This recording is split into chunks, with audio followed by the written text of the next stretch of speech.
click-through rates are generally influenced by a few things. The first one is your choice of topic. How interesting is the topic? Are people wanting to watch a video about this topic?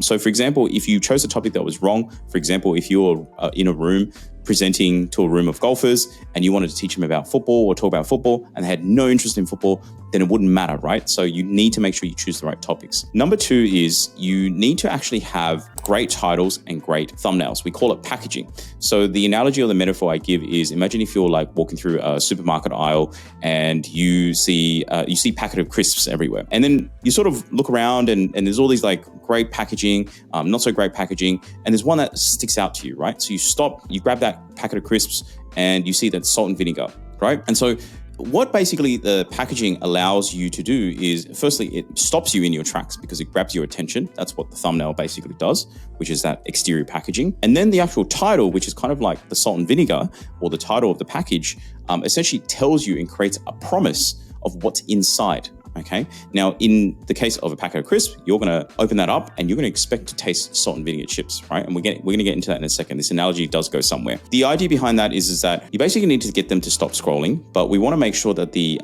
title and the thumbnail actually grabs their attention and they're going to actually click on the video and actually watch it as well. So ultimately, you want to actually maximize for as high of a click-through rate as possible. Now, most businesses, from what we see, usually average anywhere between 5 to 7% click-through rates. That's usually a good indication of a good click-through rate. One thing to bear in mind though is that click-through rates are volatile. They sort of change over time. And particularly if your video is doing really well and it really sort of grows, you will actually expect that click-through rates will drop.